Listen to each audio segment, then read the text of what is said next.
he renounces his will to live on. Today, Ananda, at the Kapala shrine, Mara, the evil one, approached me, saying, "Now, O Lord, bhikkhus and bhikkhunis, laymen and laywomen, have come to be true disciples of the Blessed One, wise, well-disciplined, apt and learned, preservers of the Dhamma, living according to the Dhamma, abiding in the appropriate conduct, and having learned the Master's word, are able to expound it, preach it, proclaim it, establish it, reveal it, explain it in detail, and make it clear, and when adverse opinions arise, they are now able to refute them thoroughly and well, and to preach this convincing and liberating Dhamma. And now, O Lord, this holy life taught by the Blessed One has become successful, prosperous, far-renowned, popular and widespread, and it is well proclaimed among gods and men. Therefore, O Lord, let the Blessed One come to his final passing away. Let the Happy One utterly pass away. The time has come for the parinibbana of the Lord." And then, Ananda, I answered Mara, the evil one, saying, "Do not trouble yourself, evil one. Before long the parinibbana of the Tathagata will come about. 3 months hence the Tathagata will utterly pass away." And in this way, Ananda, today at the Kapala shrine the Tathagata has renounced his will to live on. At these words the Venerable Ananda spoke to the Blessed One, saying, "May the Blessed One remain, O Lord. May the Happy One remain, O Lord, throughout the world period, for the welfare and happiness of the multitude, out of compassion for the world, for the benefit, well-being, and happiness of gods and men." And the Blessed One answered, saying, "Enough, Ananda. Do not entreat the Tathagata, for the time is past, Ananda, for such an entreaty."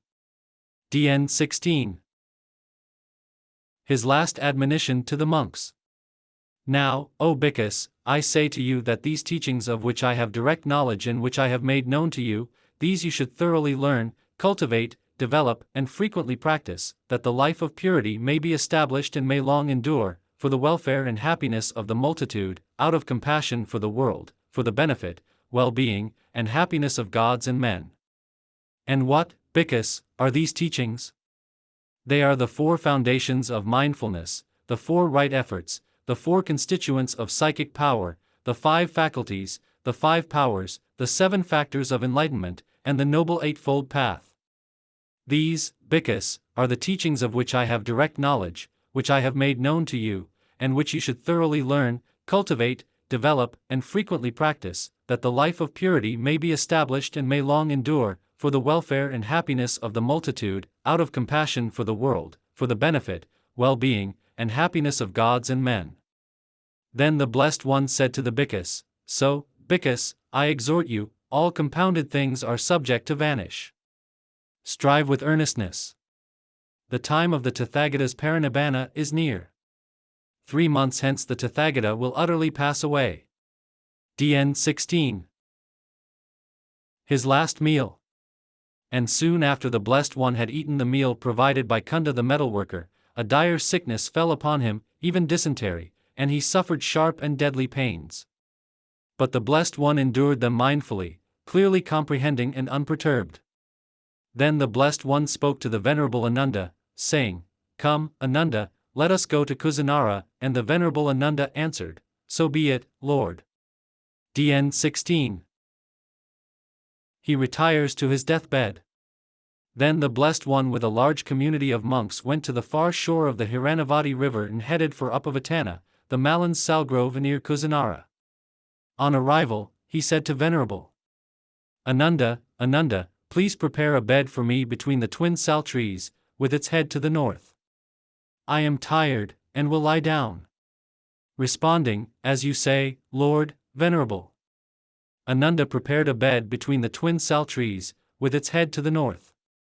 Then the Blessed One lay down on his right side in the lion's sleeping posture, with one foot on top of the other, mindful and alert.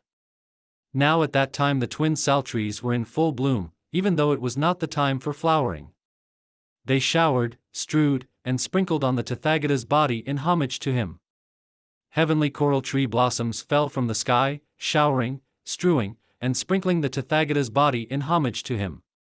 Heavenly sandalwood powder fell from the sky, showering, strewing, and sprinkling the Tathagata's body in homage to him. Heavenly music was playing in the sky, in homage to the Tathagata.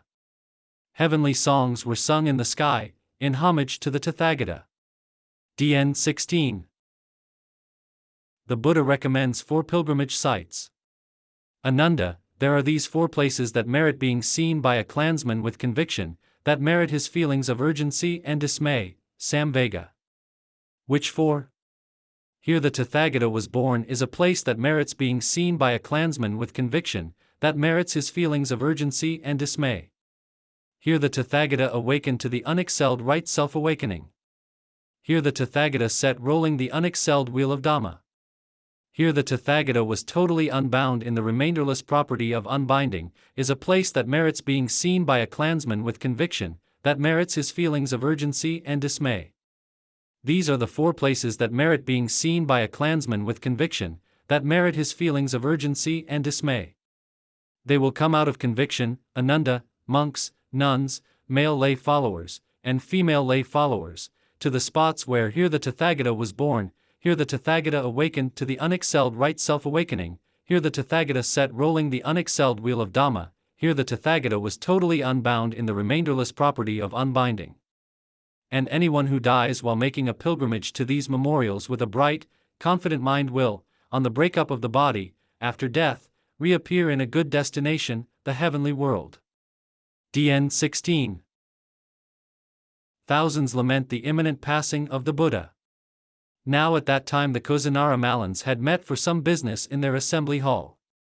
Venerable Ananda went to the assembly hall and on arrival announced to them, "Tonight, Vasithas, in the last watch of the night, the total unbinding of the Tathagata will occur.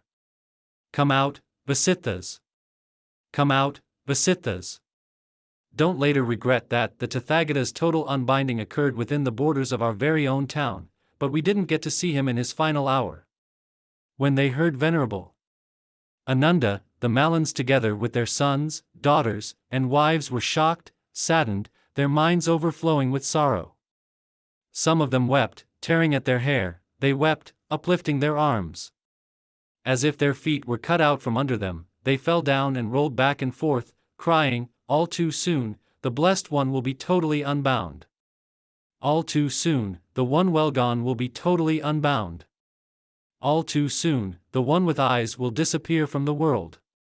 Then the Malans together with their sons, daughters, and wives, shocked, saddened, their minds overflowing with sorrow, went to Venerable Ananda at Upavatana, the Malans Salgrove near Kusinara. DN 16. As long as the Noble Eightfold Path is practiced, there will be arahants. In any doctrine and discipline where the Noble Eightfold Path is not found, no contemplative of the first, second, third, fourth order, stream winner, once returner, non-returner, or arahant, is found. But in any doctrine and discipline where the Noble Eightfold Path is found, contemplatives of the first, second, third, fourth order are found. The Noble Eightfold Path is found in this doctrine and discipline, and right here there are contemplatives of the first, second, third, fourth order. Other teachings are empty of knowledgeable contemplatives.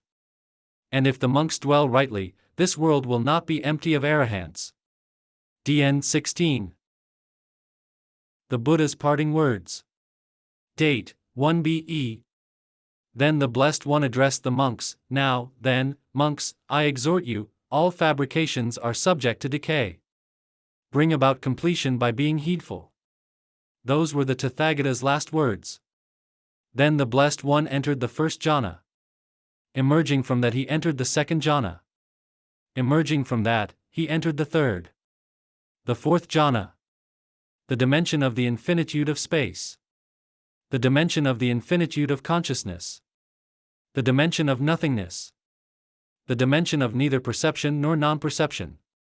Emerging from that, he entered the cessation of perception and feeling.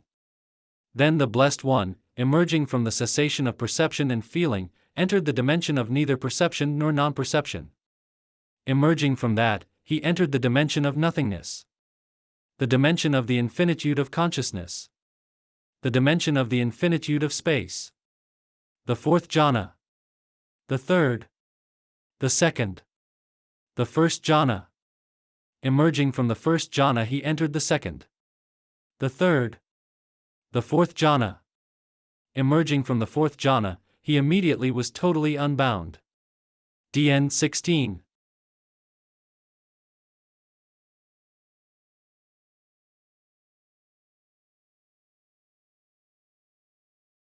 Dot.